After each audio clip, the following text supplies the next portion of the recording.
How the heck are you guys? I am Fastidious. Welcome back to the channel, and a huge welcome back as well to the most featured guest in the channel's history. We've got Colred here. How you doing, Colred? I'm doing great, Fasti. Good to see you. Good to be back. It feels like I was just here yesterday. It was a couple of days ago, but I'm always ready to hang out with you and have a good time talking raid. Absolutely. It was 2 days ago, which we always call it the gentleman's yesterday. So welcome back, Colred. How you doing? I've never heard that before. I don't know what I'm talking about. 2,000 years later. It's day 65 on my account. I've started playing Raid just over 2 months ago. You guys might have caught my video yesterday where I broke it down how I evaluate my progress and give you guys a check-in and a little peeksy-pooksy under the hood. That's one thing. I think a different thing, and maybe a more exciting thing, and here's hoping we got the teacher in the office, a more educational thing. Maybe I'm going to have this expert next to me review a couple of my builds, critique a couple of my builds, roast me, toast me, whatever it's going to be. So you ready for that, Colred? Shall we get into it? I'm spitting fire tonight, man. I'm spitting fire. Yeah, we're coming after you. I can't wait. Yeah, I mean, do whatever you want to do, but if you want to destroy me, do it. Raise me to the goddamn ground. Okay, shall we head into champions? Yeah, that's just how I teach my classes too. I just flame my kids. That's what I just get up there and I just flame them. I'm like, you call this homework? No. I'm sure we'll have something to discuss, but we'll have some fun with it. I'll be sure with you. Some of the builds I think will impress you, and some of the builds I think will confuse you, and we're all going to learn something, right? Yeah. So let me pop on the champions. I think the natural place to start, because she's already showing right when I click in, is going to be Alice. Tell me what you want to see. Yeah. So first of all, one of the things about critiquing builds, like when I do takeovers and stuff like that, and I'm sure you do the same thing when you do takeovers, is you need to see a little bit of the account. What's going on? Where's the area of progress? Because it's like in a vacuum, I don't know why this build exists, right? Like I get that it's decent, right? You've got the accuracy, you've got 100% crit rate, you've got some crit damage on it. Those are all things that you need in Alice. But why is she at 204 speed? Is that because you can't get her faster, or is that because she's speed tuned? I don't know. So tell me a little bit about like where you're using her and why you have her built this way. I'd expect nothing less for you, but nothing less from you. But that's a great question, and I do think just teachable moment. It's really important, guys, because you could have a great guild boss build on your Tagoar, but if you're not using him there, then it's not necessarily the right build, right? So it's got to be appropriate for the right piece of content. But speaking of Tagoar and Alice, those are probably my two most used champions on the entire account. So Alice, I would have to think of where I don't use her, and nothing's really coming to mind. She is my only legendary DPS that I have like completely built out, right? Like I've got Sung Wukong, but you'll see the way that's working. Fabian obviously support, and then Corrado, he's going to be 6-star soon, but he's still not even there yet. So it's kind of Alice, and because it was free, I've got the 5-star soul. So she is like my Alice. She's got some crowd control. She's got some cool with the cooldowns. She's got some cool accuracy on her for that reason. But the main thing, she's DPS, and then she's like my Brimstone champion because it's so valuable. But yeah, basically you'll see with the build and especially the masteries, I kind of just use her everywhere. She's in your arena team, obviously. Of course, she's going to be. Is she your main arena nuker because she's built for damage? Yeah, I definitely would say she is, but especially the way I like to run my comps, which is basically just one of two ways now that we've got Fabian in the mix. I don't have her 100% towards DPS because I want to make sure to consistently land some increased cooldown. But yeah, right. She's definitely the hardest hitting champ on my account. Yeah, so this is interesting, and we have champions like this, like Alice, like Wukong. Wukong is actually a really good example of this as well, where they can be really good nukers and they can also be really good utility champions, right? She can be a lockout champion and she can crush. And honestly, you can actually build her to do both relatively easy, maybe even easier than you can build Wukong. For whatever reason, she just seems to smack. It's interesting to see the comparison because I just finished my 2025 Hell Hades free-to-play challenge account. I just gave it away. I think I did 84 days on that account. I was only a couple of weeks ahead of you. And so I was thinking about how I use my Alice, and you said, you use Alice and Tagoar. Those are the MVPs of your account. That's exactly what is true for me. So I think you want an all-around build, right? So this is decent speed. I think the one thing probably, or maybe the two things that you're looking here over the next couple of weeks is to continue to get her faster and probably to like raise her crit damage. Her attack number is really high. That's a really nice attack number. And her defense is really high, almost 3K defense. She's got 40K HP. She's probably relatively survivable. So that's sort of one of the nice things about like a utility champion, where you get back around to those skills, you get to use them again and again and again.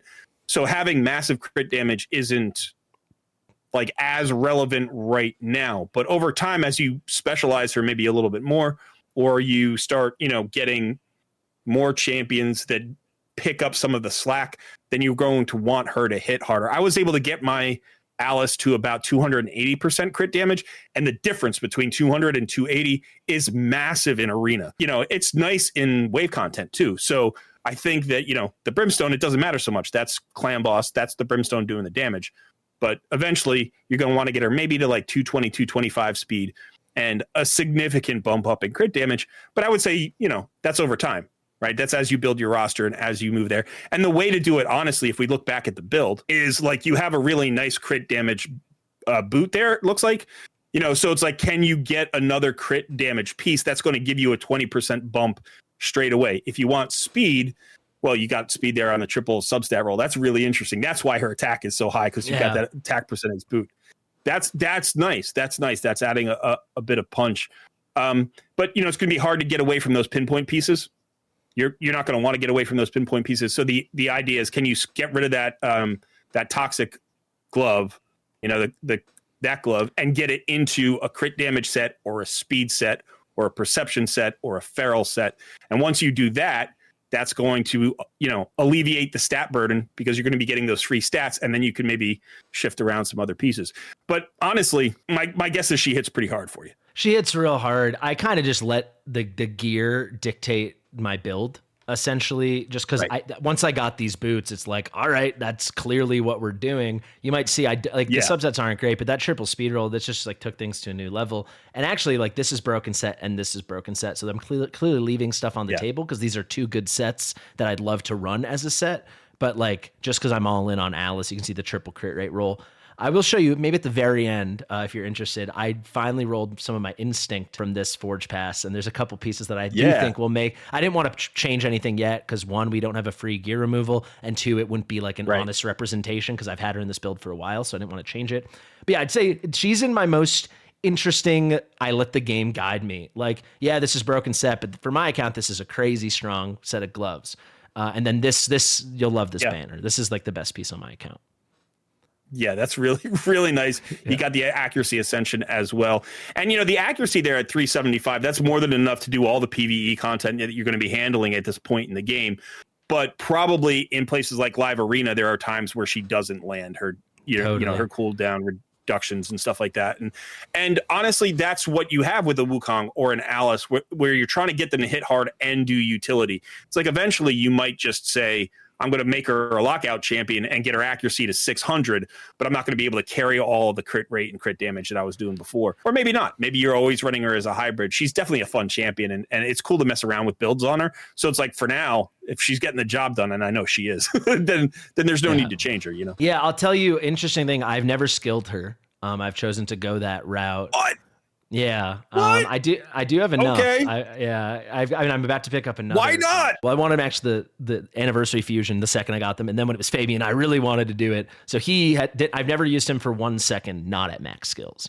And maybe we'll talk. We're definitely going to talk about him, because that's my best build on my account. She's got full masteries though, at least, right? Of course, yeah. She's my first. She's my first. Her and you've got a PR CVC right now. Like, this is the day to drop the book. Yeah, I'm thinking about it. You should. Oh my God, that A2, if you could get the A2 to get to 100%, first of all, that's awesome.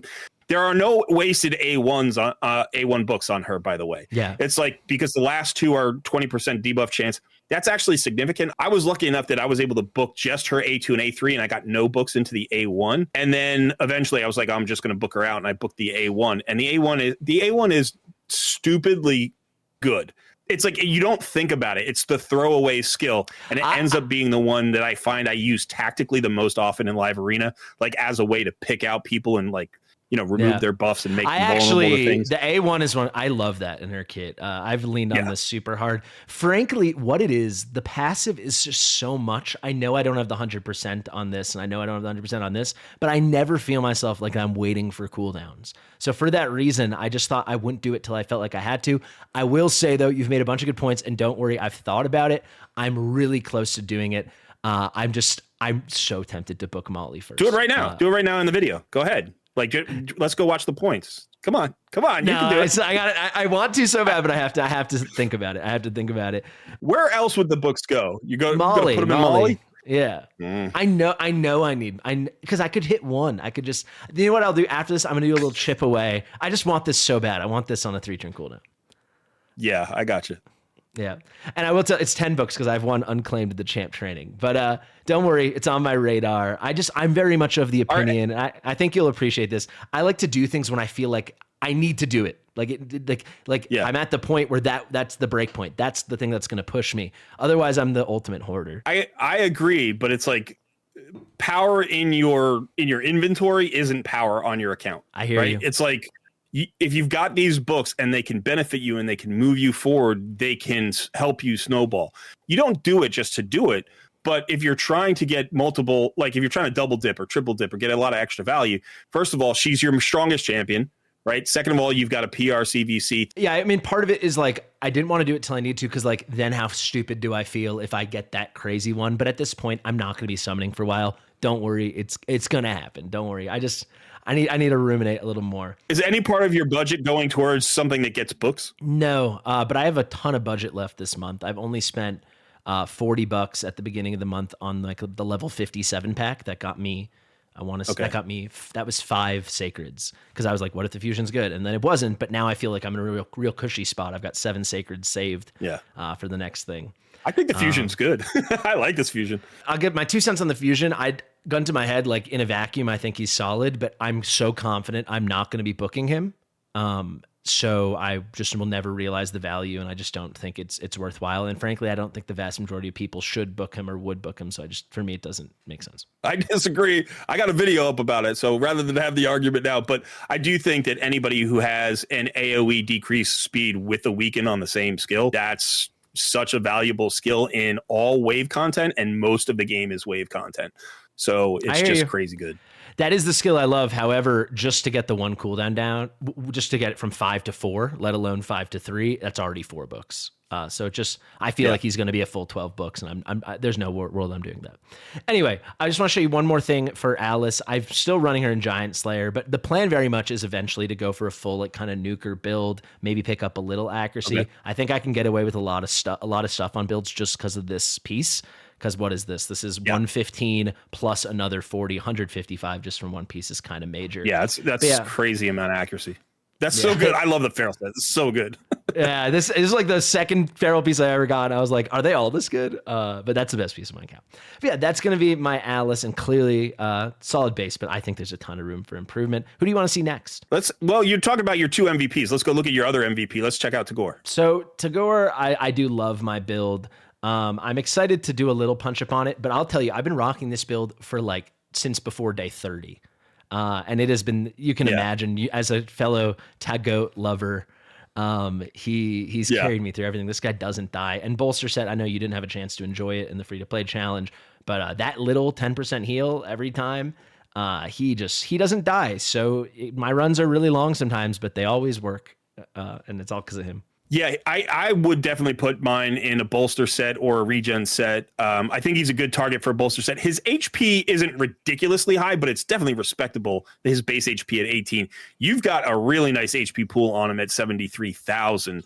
The one thing, well, there are 2 things here, I guess. The 2 things here that, you want to look at over time is, can you actually throw that accuracy back into the pool, right? Like, can you get that back in there and get more defense or more speed or more HP? Obviously, you're using some pinpoint pieces, and they give you the right stats. Like they're giving you speed. That's important on him. They're giving you HP or whatever. And then I think the second thing is, after throwing that accuracy back, is can you actually get that defense number up? Because he doesn't have great defense. Like his base number 947 is okay. And generally his kit gets more value out of HP, but there are going to be times where you're going to want a little bit more sturdiness on him. So if you can get him up to like 2.5, 2.8K defense, that's going to even extend that effect that you're talking about, where like he doesn't die and then he just brings the team back over and over again. And oddly enough, for me, he was the fastest champion on my account for a really, really long time. He was actually like the go first champion that I had because of that increased speed. But at some point, it's okay to not have him as your fastest champion, right? Because he's not a turn meter filler. So it's like that A2 is it's an AoE hit. It's a heal. That speed is nice, but once you've got better engines for your team, he can kind of provide more of a support role. So you probably won't need to speed him up that much. Yeah, I definitely hear that. I think the one benefit to the speed, if you're going to run him in a bolster rage regen, is he's just healing more and more and more. But yeah, I kind of let the gear guide me. I'll show you. I've got a couple real gems of bolster pieces. These gloves are one of the better pieces on my account. Yeah, and I got that roll, which was awesome. But love that one. And there's one more I really like. I got the triple HP here. It's a 5-star, but really nice. Nice. So yeah, it just kind of worked out with him. I was lucky to get this 6-star, even though the subs aren't good. And then, yeah, we went with a couple random pieces. And like you said, this pinpoint. Yeah, but without a doubt, I would love to get a little away from this accuracy we don't need, put into resistance and defense. There's room for improvement. You have a pinpoint ring for him? I do not think I do. I'm pretty stripped here. The reason I was asking is because your banner doesn't have any speed on it. So potentially if you have like just an orc banner that has speed and you could swap over the pinpoint, then you could still keep the speed from the pinpoint. Yeah, I wish I did, but you can see I don't have a ring. I'm hoping the new event starts soonish. But room for improvement. But this one, I think, at least for where I'm at, it cooks. Yeah, and the other really great thing about that HP pool that you've got on him with the bolster set is that's so much survivability, right? The bigger his pool is, the more shield he's giving to everybody, not just the more regen he's getting himself. So it's like literally you're saving everybody from every angle with this guy. So it's a nice build. I definitely think there's, like you said, there's room for growth on it. Although with Tagoar, it's kind of interesting because I definitely started getting to the point at the end of the challenge where like he was still critical to my roster, and I think he was going to be for a while, but I was starting to get some other champions that were chipping away at his kind of MVP status. And so I'm curious to think, how long is he going to be so central to your roster? Is it going to be like just another month? Is it going to be another 6 months? Like, I have no idea. And we'll have to talk later because I've stopped playing my account now. So yeah, no, I've thought about that as well. I think it's definitely between those two. I can't imagine not using him in a month, but I'd be surprised if he's in all my comps. I mean, I even use him in a lot of arena stuff because people just underrate him. And then I have these huge bolster shields, and then my Fabian goes nuts. Here's hoping there's an event dungeon soon. You'll see with a lot of builds, I'm like one piece away from like happiness. Yeah, right. Exactly. All right. Well, let's take a look at. I'm curious to see your Fabian build because you were talking about it earlier. I know Fabian's not 60 yet, but let's see where we stand. Yeah, I'm pretty proud of this build for day 65. That's kind of insane, actually. That's kind of an insane build. Really nice speed there at 252, which is probably perfect for him, not just now, but for a while. Is he your fastest champion? He is, which is like the one bad thing because like I still can bait people because like they're going to think, oh, he's just running Fabian's fast, or I'll run the 19% lead intentionally in live arena to try to like fool people. And then they're a little surprised if they're lower level, especially. I do wish I had like my Dazdork flying, or like once I get Arbiter, I'd love to have someone turn meter boosting in front of him. But let me tell you, this is the best. This is the best build on my account, and it's the one I'm the happiest about, and it's allowed me to get away with crazy things in arena. Yeah, we all knew he was going to be good, but I was astonished. I mean, even within the first week of like what he could do, there have been times in live arena where I've only put in one like nuker in the hopes that my nuker would get banned and my Fabian wouldn't, because then literally the enemy never takes a turn. Like you go 50 rounds and they never go. And it's just, and if you have that speed and you come back around with the Tagoar and the increased speed, and I had Cryodan, who was another speed champion with turn meter fill, and he had an AoE freeze, and it was just like, it was brutal. And it's like, yeah, the fight might take 10 minutes, and I kind of feel bad making somebody sit there for 10 minutes and watch their team never move.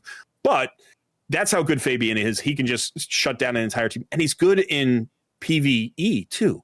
Like, right? Yes. He's just good against waves. Yeah, Doom Tower isn't a thing yet. I mean, I'm still getting up through hard Doom Tower, but like, I mean, the way all of my memories of years ago and like manualing these waves, I mean, between Fabian and Alice and that synergy, I'm sure other people made a video on it, but I still want to make a video on it myself because they just lock out forever. And then he's essentially buffing Alice constantly because everyone's on cooldown all the time. So Alice's passive is always stacked.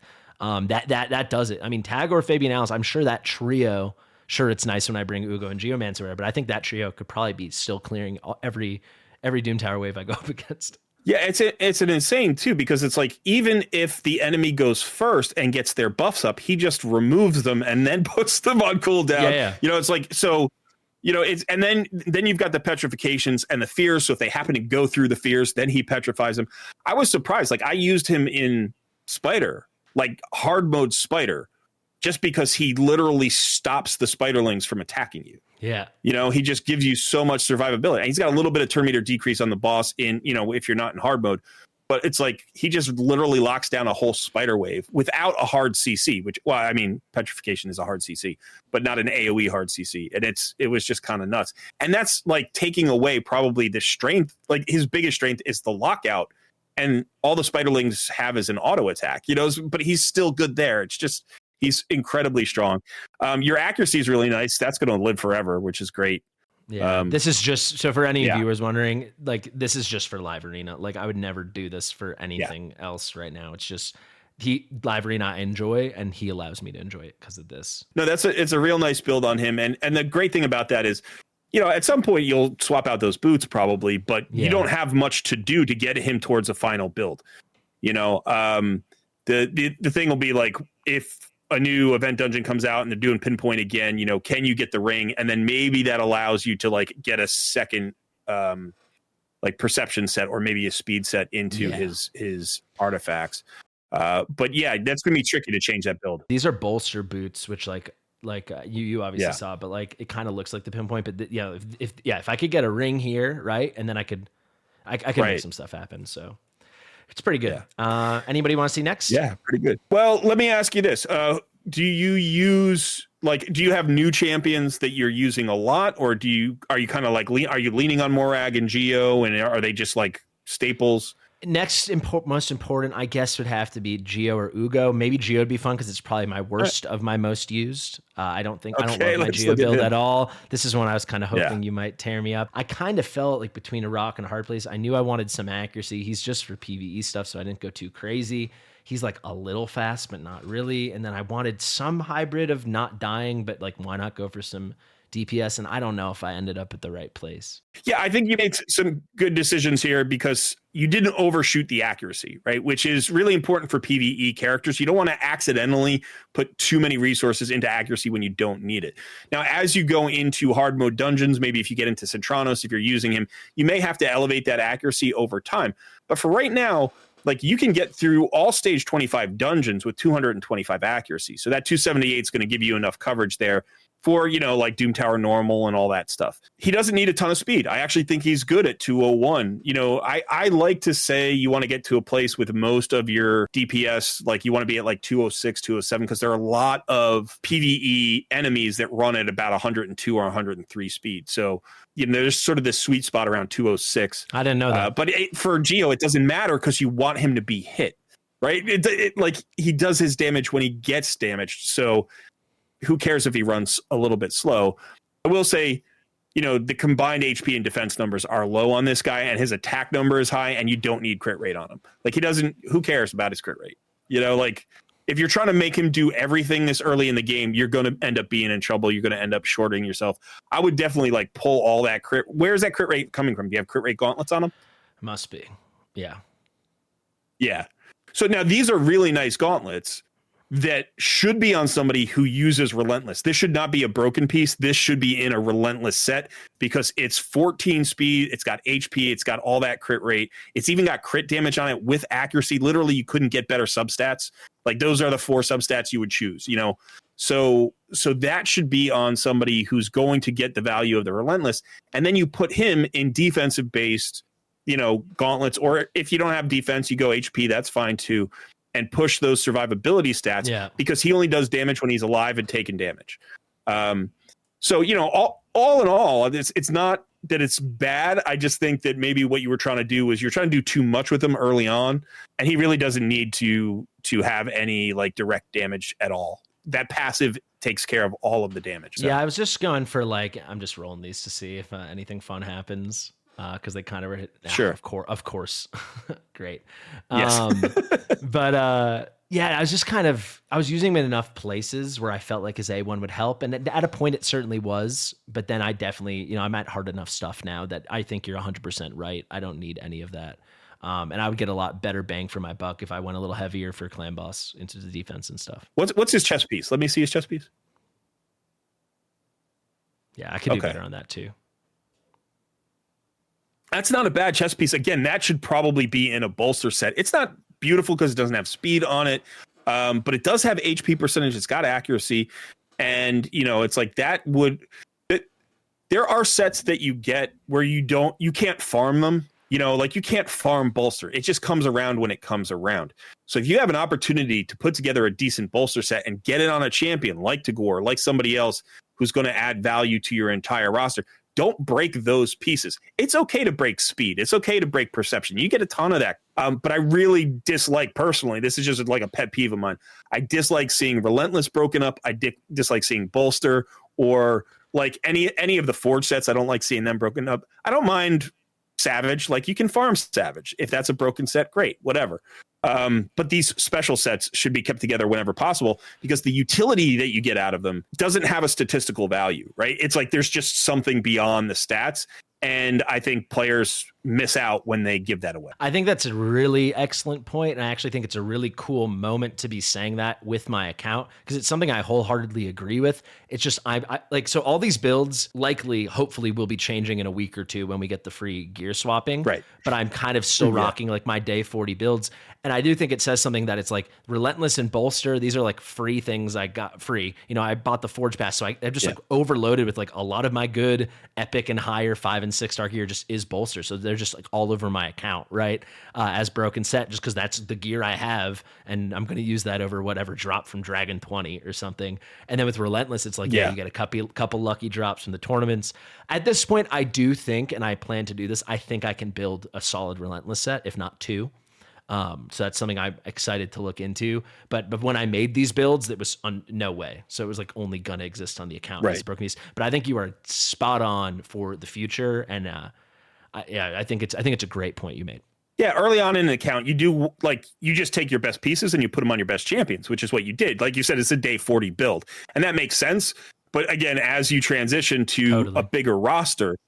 Like maybe you didn't even have a champion that really would have been a suitable Relentless champion, but maybe now you do, and it's like, so you start thinking about those things as well. No, I think it's a great point. And, I'm glad you don't like this build because I'm not thrilled with it either. And I think you're just right. I can get enough DPS and I can lock out forever. So, I'm happy to move away from whatever hybrid nonsense I was going for. All right, we've covered a lot. Any couple last few you want to see? Well, really quickly, one thing I want to talk about that I know is going to bother you, but I am not doing faction wars. Like I do it every day, but I don't gear faction wars champions at all right now. So like I have like my 1 or 2 from each faction. I let them carry me between 6 and 13 or 14. Ideally, once all this stuff gets off, I'm going to have a bunch of little bolster sets going on right now. But right now I have 2 bolster sets, and that's fine for the way I'm approaching it, in my opinion. I know you're going to disagree with that, but I've got one on Rector that, I still actually, well, we got an event right now. Let's do this. I got one on Rector, and then I got, beautiful. And then I got the one, obviously, on Tagoar. Let's get this going. Get it. We'll take it. Huh? Yeah. Could be worse. But I hear you. I know you love faction wars. My whole thing was I was getting so much. I only have so much gear I could be leveling.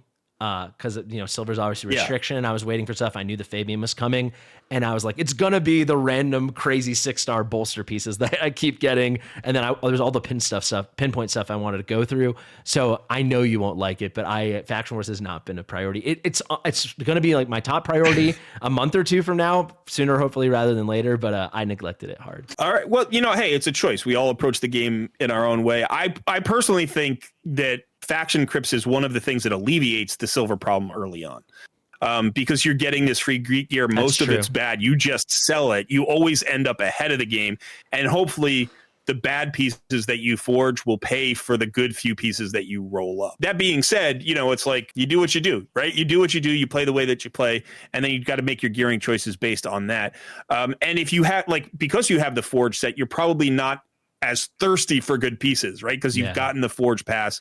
And it's like I was desperate for that, even the resilience pieces that I could get out of faction crypts. And so like my Tagoar is not in a bolster set. My Tagoar is in like speed and resilience. So I'm just basically cobbling together whatever I can that's relatively tanky and fast, and that's the difference between free to play and balling on a budget. I actually think it's like nail on the head, but you can see it's not awful. But then like the high elves, this is Bannerlords, this is like a crime. I get it. Sure. I know it. Don't worry. I was actually kind of excited to show you because I thought you'd be very disappointed. I'm trying to hold it in. I'm a little bit hurt. Like there's a pain right here, but that's okay. Just one thing. Let's go. How many stars do you have? How many total stars do you have? It was 300 something. I was trying to show you. 374. Okay. So when I finished on day 84, I was closing in on 600. So I'll get there. I got 20 something days, 25 days. So my point is this: I did that without champions. Like I did that free to play without champ. You can do it.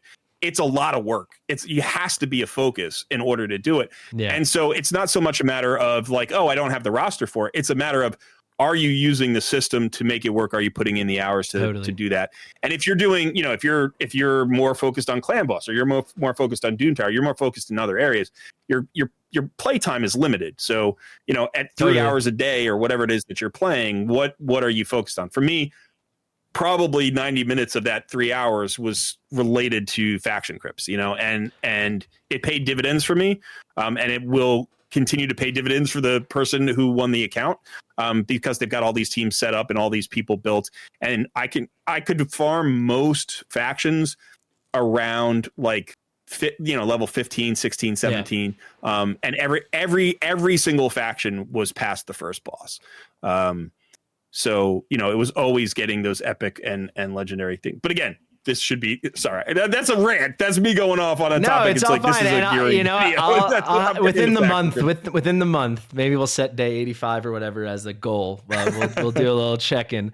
But I'll just tell you, like, I'm not gearing my champs. I've tried to streamline as much as possible. I think part of it is just from my days of like not having free gear removal. I just didn't want to have to deal with muling and making mistakes, this, that, and the other. I just scrolled through while you were talking in case viewers wanted to see. I have like all my gear unequipped. And I've done enough cleansing that most of that gear is usable. So there's a ton I could do, even just bringing guys to 40 and 50. But yeah, it's just been, there's a lot of new stuff and a lot more gear in the game right now. So it's just, for better or for worse, that's how I chose to approach it. All right. So one last thing then, because I'm really curious. Can you show me your classic arena team? Yeah, sure. So if I see like Arbor leads, I don't fight them. If I see anything that I might outspeed, I do. So we can look for a little like Wukong without I don't know her kit. There's always the new ones and I have to learn. She's a cleanser and a reviver. But she doesn't boost speed. So this is a team I would take on. She doesn't boost speed. Yeah, so basically I use 5 I use 5 champions in arena. It's these 4 and Tagoar, and it kind of depends on how I evaluate I think the fight will go. This is not what I think is going to be such a fast fight. So then I would take out Wukong and I'd do this. So we can quickly do it if you want. Yeah, those are the same 5 champions that I was using, and they work great as a combo. Yeah, so I'm really happy with it. You know what? We'll keep talking, but we're gonna 4x this speed just to keep it moving.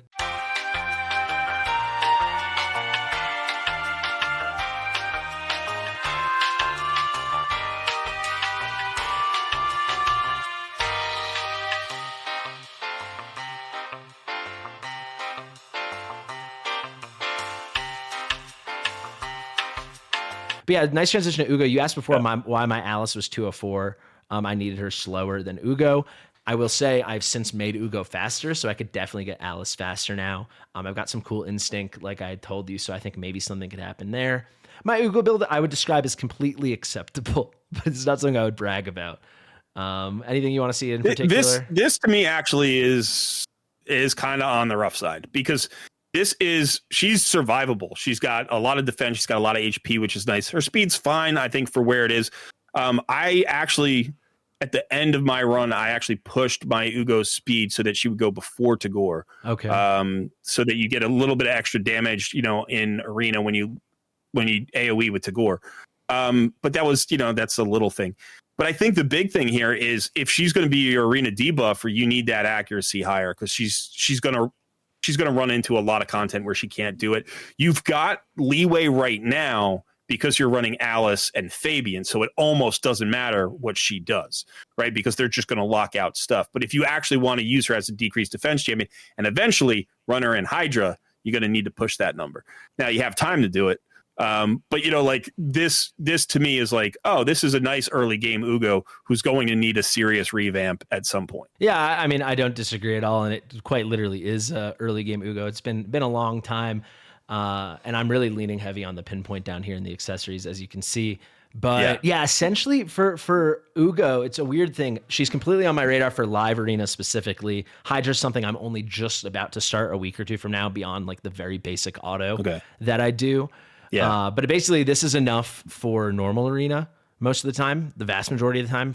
Like I haven't had that moment where I'm like, my Ugo keeps getting resisted. Live arena, you're right, but live arena, I'm only winning if they're worse than me or Fabian. So you're right on that as well. So actually, pretty consistently, I have to bring her because they have to ban someone. But sometimes I'll try to sneak in a Dazdirk or something because I don't. You're dead. You're good at this.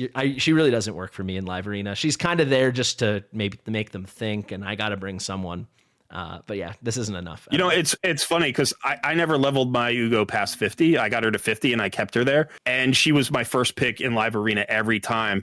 And I was running her at about 255 speed and maybe like 360, 380 accuracy. No, she might have been over 400. But it was, she was more valuable for the block buffs debuff than the drop defense. Yeah. In live arena, having that like shut people out from being able to buff themselves was actually incredibly valuable. And then the mini cleanse, because the one thing that could stop my Alice or my Fabian was like a stun or a fear or something like that. So oddly enough, like I didn't really initially intend for that to be true. I was just trying to build her high utility. But that block buffs debuff was incredibly valuable. Yeah. You know what I'll actually say? Her best use for me in live arena is her special skill. This does work because I'm in control, because it's like a whole manual. This happens a lot for me. Yeah. When I do SWK comps, obviously it's infuriating, so I got to time it out right. Yeah. He is Ugo's worst nightmare for that, but I do get some solid use out of that. But yeah, overall, she's just all around because I'm not using another AoE defense break, and I just need her for a lot of PvE content. But I agree with you. Yeah. I wish she was faster, and I wish she had more accuracy. And I wish she was in a curse set, Yeah. Yeah. I I wish I had God tier gear at the end game, and that'd be nice to start off with. Let me ask you this question, because I've been dying to ask you this question. We haven't really talked about this yet. Where are you seeing the most impact from the budget? Like the $75 a month, where do you is it gear? Is it more champions? Is it more Forge energy? Pass is the best thing by a mile. Forge Pass. Yeah. I think so. That's definitely helping with the gear. Yeah. So, but it's everything, because then it helps. It's like a whole, it's a snowball, because I'm just pushing stuff high. Like I don't hit so many walls. It's kind of come down to champions or taking that time and that silver to re-gear stuff at this point. But you can see, like, compared to how much I have everything else, this just goes on forever. And the bolster, even I've already cleansed. It just goes on forever. So you can't overstate the value of the Forge Pass. Yeah, that's so much, and that's not counting the very best pieces that everyone's already wearing. So I'd say that. The prisms, I've had like bad prism luck, but I don't mind. Like I got a dupe Morog. I got 3 Geomancers from prisms. So my faction guardians built that, and I've got him +1. Other from prisms, nothing so special. Hatatsu's been great. He's just getting finished, but his build needs work. I love that champ. Yeah, I love him, and I just finished booking him. Very, very unfortunate. Nothing landed here till the end. He's great. A lot of books. He's a lot of books. He's a big reader. And look, the theme. Oh wait, I do have one. Oh, this must be new. This must have been from the past. Oh my god. Oh, this is a treat, Colred. This is a treat. And it's defense. 9 more speed. Yeah, that's a treat. Wish it was the defense, but that will take that HP. Pretty cool. He's going to be working his way into my clan boss team. I guess the only person I haven't showed you that really matters, very quick, because I don't want the video being over an hour. We got Wukong here. He's perfectly sweet tuned to go before Alice. So she's 204, he's 205. This Wukong build is not so special. You can see lots of the broken set you're used to seeing. I will show off these impulse boots that are very fun. I just don't have other stuff to go with them. Those are nice. Again, leaning heavy into the bolster, right? These are acceptable for where I'm at, and then this piece is pretty dang cool. Yeah, so this again is one of those weird, like, it's pretty damagey. It's more damagey on the attack than on the crit damage, which is often true in an early game build, right? So 4.6k attack is a lot. You're doing the right thing, which build him with no HP, build him with no defense. You don't care if he dies because he gets a full turn meter when he comes back. The 202 accuracy is probably the only pain point here. Like everything else seems to be in line, but you probably miss a lot of buff strips. Yeah, what I'm hoping is maybe you could speak to it because I bet you a bunch of viewers, not to go on a tangent, but like, do we think an event dungeon's coming in a month or two, or could it be a really long time, or it hasn't been around enough to know? Because like I've done no spider farming. The only spider I do is Spider 10 just for the fusion event. For Fabian, and now I'm doing it right now for Yuzon. I do the absolute bare minimum because I got enough pinpoint that it's kind of carried me. But I am at the point now where I'm like, dang, I don't have any accuracy banners, I do think we'll get another event dungeon. I'm not 100% convinced that it'll be pinpoint gear when we do. It may be that that's just what we always get from event dungeons. I think we're probably having this like community celebration period. And then after that, there might be a tiny break or a Titan event. And then we'll probably get an event. Okay. So probably somewhere towards the end of May or maybe June, we'll get another event dungeon. I don't think they want to shut it off for too long. It might even be sooner than that. I know like Boozer thinks it'll be in a couple of weeks. This has only been the second event with an event dungeon, so we don't actually know the pattern yet. And they might not know the pattern yet. Player might still be figuring out what's the most beneficial for them, from a monetary standpoint. But I do expect to get one before summer starts. Yeah, I think that'd be cool. The sooner the better. I think that's a good evaluation. Yeah. But I'll tell you, I'm constantly surprised with how high stats I can get in certain places, like the 5-star souls. The 75 resistance and accuracy is crazy, right? The random pinpoint and feral, this, that, and the other. But one thing, coming from many accounts that I built that were built out, and I'd done, months and months of spider, if not years, depending on the account. You feel the difference between having an accuracy banner with speed and just not. Because it's like, that's just like huge chunks of stats I'm used to having on every champion that I'm missing everywhere. That's why that Alice piece is so crazy. I don't have a single piece that even resembles this on the entire account. Now we have all of these extra gear sets. We have all of the events that we got over the last year where you get free souls, or not free souls, but, Titan events for souls, Heroes Path for souls. The stat bloat has been significant in the last year, so much so that there was sort of this weird split in the early game where if you got a champion like Alice and you got a soul on her, like a 5-star soul, she was so overpowered compared to the content that you were running. Yeah. Simultaneously, when you had champions who didn't have the souls or didn't have the, the feral or the pinpoint gear, they felt so weak by comparison. Totally. And it was such a strange split. So it's like, yeah, I've got Alice. She runs my whole team. Well, of course she does. She's the only 5-star soul you have. And then you get Fabian and you're like, oh, I'm going for that 5-star soul. I'm getting that 5-star soul. Yeah, no, because it's such a power boost. Yeah, this is something completely foreign to me. There was no such thing as these paths or these, Titans. Right. I haven't even done a Titan yet, but this accessibility. And it's like, I will never go for a fusion that I'm not fully prepared to go for the soul. So that's the other thing with Lysanthier. So I'm going to go for him and then I'm stretched thin for the next one. Like I want to pick the next good one and I'm going to go, this Fabian soul took part of my life away. I lost a couple years getting this thing. Yeah. That was tough. I mean, I saw in yours you got to 3-star, which was really impressive. The free to play. I mean, I had everything saved for this, and it still took every ounce of energy I had. But yeah, I think now we're at the point. We've covered the Fabian, we've covered the Tagoar, we covered the Alice, and now you kind of see it's like I'm doing my best. I guess the last one I think you want to say was Morag. I will tell you is the one that's going to be so different the next time you see her. I think it will blow your mind. So maybe that'll be a perfect transition into the instinct. I already have the build in my head for it's going to be nuts because I have a lot of defense DPS instinct gear. I even already had this piece on her from when I first started. I mean, look at that. Obviously no speed, but it's coming. Yeah, this is a very respectable build. It's better than my build that I had for Morag. And my Morag was very effective, We had about the same speed. I think mine was like 192 or 193. I think I had a little bit more HP. Mine was around 40k and about the same defense, but I only had like 150% crit damage. And she actually does really good damage right there where she is. Yeah, she does. Again, like Tagoar, you know, if you can shed some of that accuracy and pick up a little bit of crit damage or, you know, a little bit of defense or whatever, that's going to be great. But she's one of those champions that I do think, like, as you're building her, you want to think about this thing. Do you need her strengthen out? Do you need her ally attack out early in the fight? Or can she sit back and wait for a setup? You know, because most nukers, you want the decreased defense. You want the increased attack or increased defense to boost your damage. But sometimes with a champion like this, you're like, oh, I'm using her for Fire Knight. I need that ally attack in a particular place. And then you need to speed tune her. And then the damage numbers are a little bit less important than they would be otherwise. I think that's really well said. And I totally agree. I've thought about that. I feel like I can make it work, especially I'm just have dreams of her with Hotatsu and getting her and like just, you know, I just think the whole thing's going to work. I want to show you these pieces really fast that I picked up. Let me try to find it. Let's go like this in the substats. Let's go to, excuse me. So you can see. I love the excitement. I can feel it. You're like, I want to show you this piece. Yeah, I wish I was getting crit rate, but like this is gonna like I've never used her, so I just know she's gonna slap. You know, right? This will work. Right. We got some crit rate going. This piece is a lot of fun, and I still got a 16 nice it. This piece perfect substats.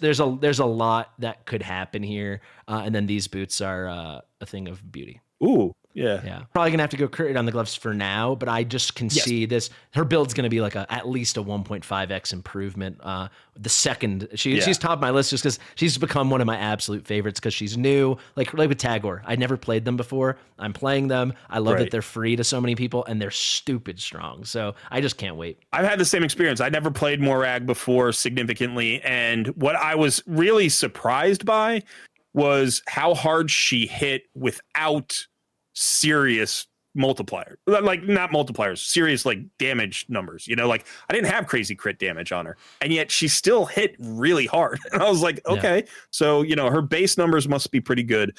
And I was kind of getting excited about the idea of like doing what you're doing, like building her out, getting her a really good ignore defense set and all that. And then, you know, I had to move on. I couldn't keep playing that account and my main, but so I'll be watching closely and I'll be waiting for you to update me on her new build. Yeah, I'm definitely going to send you pics. Maybe I'll show you in a video. I did want to show these gloves. We'll see how long they stay on her, but these are kind of nice. Yeah. Nice. Very happy. Those are very nice. Yeah. And then while we're in the instinct, I had this roll today, triple crit damage, double speed. This is pretty fun, triple crit rate. And that's really nice with the accuracy too. This one pretty fun, the triple res, little crit. So this piece is cool. Wait, go back to that one with the triple crit rate. Oh yeah, here. Yeah, you know, that could end up being a really good piece for Wukong. Yeah, I was thinking Wukong or Alice this is going to end up on. It could be Alice. It could be Alice, depending on which build you go with Alice. It's like, but that is a piece that shouldn't be sitting for very long. That should be on somebody who's a utility nuker like Wukong or like Alice. Honestly, on your account, I can't think of anybody. Like, it's going to be one of those two champions, right? Totally. It's like, that's who it's going to be. And I got one more because that's nice. Yeah. The way I already have, because I was just leveling this today with the event, and the other one, like I'm going to be able to get a defense DPS and I'm going to be able to get an attack because we picked this chest up, which is a lot of fun. Nice. Yeah. And then we got these. Really nice. Those I showed you. Those are the Morag boots, but this piece could work too. It's going to be fun. Yeah. Nice. TLDR, my 2 cents. We like for anyone that wants to know about spending, the Forge Pass it's unbelievable. And I've gotten so much bad gear. You're only seeing the good ones, but the quantity is so immense. You're talking hundreds of pieces each pass. And, you know, I only do your 10 pulls if you're using your rank charm and your rarity charm to increase your chances. Statistically, you will hit. It's a big sample size, right? So I just love it. Can I give you one final shout? We don't even have to talk about the build, but I just have to talk about this champion. Sure. We got to talk about Gruckus because I was watching your stream and did you know I was going to say this? Or are you laughing? No, this guy's kind of a hot topic. Really? Okay, so I'd never heard of him. He's new to me. And then I saw YST, I believe, had a video when I searched him being like, this guy's a lot of fun. And I was like, say no more. I don't even think I watched the video. I was just like, I trust YST with anything in my raid life. And level 50, no skill ups. like, it was crazy to see you struggling with Fire Knight, as amazing as your free to play account was, because this guy just, the second I got him, I was up to like Fire Knight 23 or 24 that day. And this was like day 30 something. Yeah, I mean, it's at that speed at 154. Yeah, well, I think when I did that, I had him in Ugo's gear. To be fair, it was it lined up really nice, and then I got to like Void Affinity, so then I could always clear it. No, I think I had him in Ugo's gear. The leech here, it does help. The decreased speed, it is gonna land. 60% 4-turn cooldown, it's gonna land. Like I bring Geomancer to slow the Fire Knight down, so I can just keep stealing that turn meter, and then the heal reduction with the decreased attack. Like I can't overstate how much. It's the only place I've really used him besides faction wars, but total cheat code with no skill ups. I couldn't believe it. Yeah, that's the thing that I was missing, was the decreased speed. I really needed a champion with decreased speed, and that's one of the reasons why I was looking forward to the new fusion. But a decreased speed like old Gruckus is enough. With the triple hit on the A1 could be very valuable. I have a different philosophy about him though, because I just don't think he ends up going past that point, and as a result is like, I would rather use him as a faction guardian at 40 than bring him up to 50 or 60. But I know YST loves him, and I've had the conversation with him before, and you're right, he is very good for that particular purpose. Yeah, I mean, maybe it depends when you get him on your account, but to me the proof is very much in the pudding. Like, it was definitely Ugo's gear, but a worse build at that time, because we're talking like the middle of the Fabian fusion, if not earlier, whenever they did the Epic's Fire. No, because when they did the Epic Fire Knight for the Soul, I had already done it once, so it probably was the Fabian Fire Knight whenever that happened several weeks ago. Did you have the 4-star Soul on him? Not yet. No, I had him at a 1-star Soul. Okay. Yeah, so pretty cool. And then I just got to say, don't sleep on speed, especially if you don't have the greatest gear, 24%. And then I was lucky, obviously, to get the Soul eventually. That makes it a little better, but just had to give Gruckus a shout. He hasn't seen so much airtime on my account, but he really was huge. Like, that was huge for me. Are those level 15 speed boots there? Relentless again? Yeah, we should. You got a couple of good Relentless sets you got to think about. Who do you think you're going to put in Relentless? It's a good shout. I'm curious what you think, actually. Part of me was thinking Morag, but now I got all that instinct that I want to use. I've definitely been thinking Diana, who I just picked up. She's my most recent 60. I still haven't even gotten to test her yet because I'm waiting to do all my re-gearing, but I'm very high on her. And then I don't know who else. I think she's a great champion. I really like her. And then I guess outside of that, I hadn't given too much thought. It's a great question. Morag and then Diana were my thoughts. Maybe there's a world I could get it going on to Tatsu if I had some tankiness. But I'll tell you, and I think this is a no-brainer tip, so I don't think I'm doing anything groundbreaking. But early on, it's so easy to win tournaments. Please, guys, make it a point to go win them, because you're going to have a lot of trouble winning them later on. So I've gotten first and second in a lot of tournaments. So I've got there's even stuff I haven't rolled yet. So I've run a Frozen Banshee in Relentless before. It's actually a very nice build, because this way you come back around to the poison sensitivity before it runs out. Yeah, and then for damage dealers, there are certain damage dealers that I'll happily run in Relentless, but for the most part, I usually look for utility champions where they have a really important skill I want to get back around to. So, for instance, one of the nice things about Runekeeper Dazdirk is if you don't need him for his leech, he's got a leech on his A1, but that's the only thing that requires accuracy. His increased speed is his increased turn meter, I think, is on a 3-turn cooldown, but his cleanse is on a 4-turn cooldown. Yeah. And if you need that cleanse, if you can get a fast Relentless, you don't need accuracy, you don't need crit rate. So if you just have some fast pieces that don't have those stats, then you can just throw them on somebody like Dazdirk. He's going to get his turn meter fill more frequently. He's going to get his cleanse more frequently, and it just adds a lot of value to his already awesome package. So that's a champion you could certainly think about it if you're not speed tuning him. Oddly enough, I actually think Rector Drath is a pretty good champion for a Relentless set as well. You can definitely do her, in the bolster set, in the regen sets, and the defensive kind of sets. But the nice thing about putting her in Relentless is you get back around to her, I think it's her A2, right? Which is the heal. And this is what gives everybody the perfect veil, which activates her passive. So having more healing out means you'll get more healing out because of the perfect veil. Totally. You also get more damage mitigation for that. And then it also drops the cooldown on her revive, which is awesome. And that's the thing that you should know about Relentless gear, which is Relentless gear, unlike Reflex gear. Reflex gear drops the cooldown of one ability, but Relentless, when you get the extra turn, it's just an extra turn. So all of your cooldowns go down.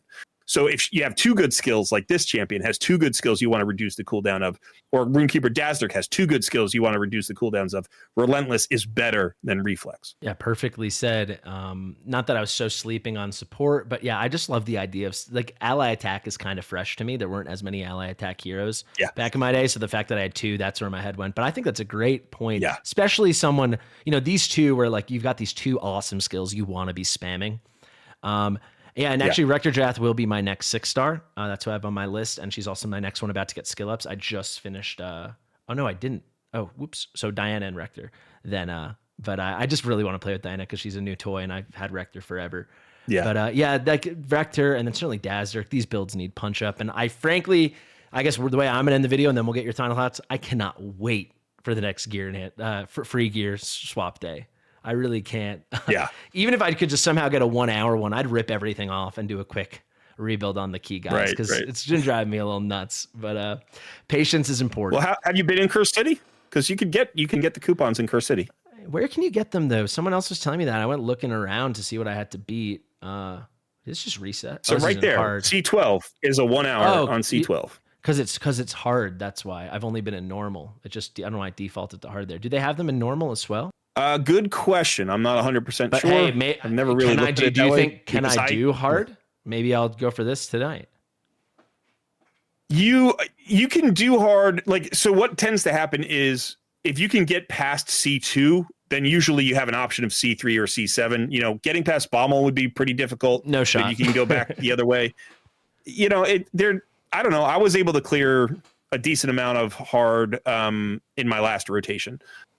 So probably in the next 30 days, you'd be able to bump it up to hard as long as you can get past sort of C2. Because if you can't get past C2, then you're hosed. Gotcha. All right, cool. Yeah, to be honest, there's a couple things that are just new to me. They seem hard, and I just haven't touched.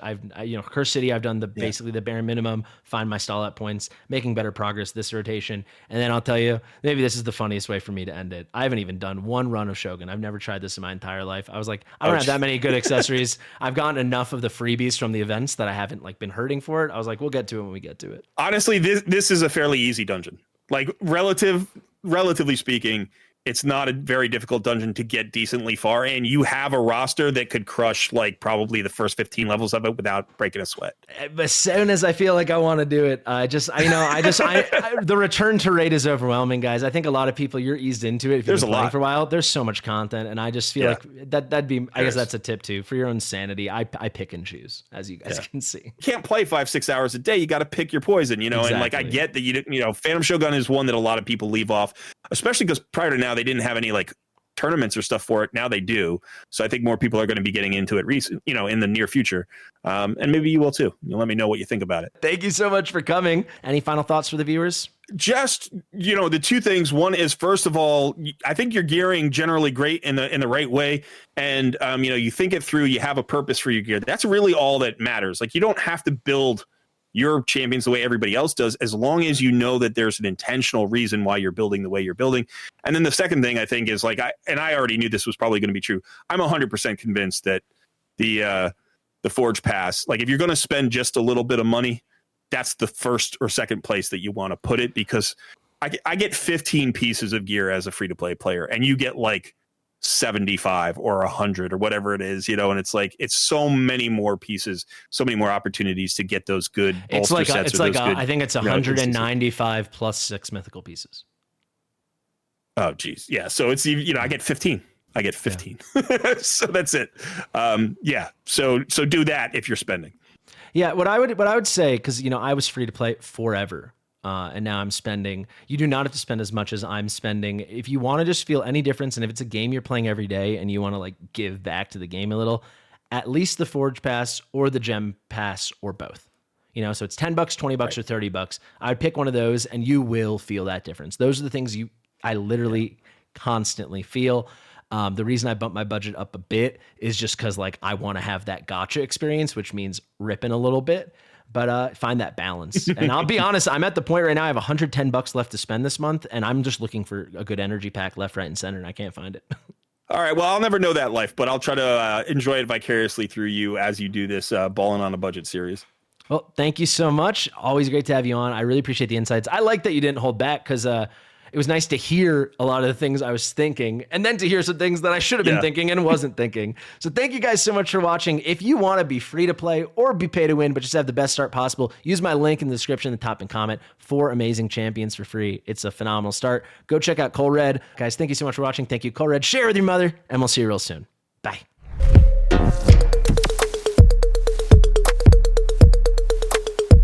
Fastidious.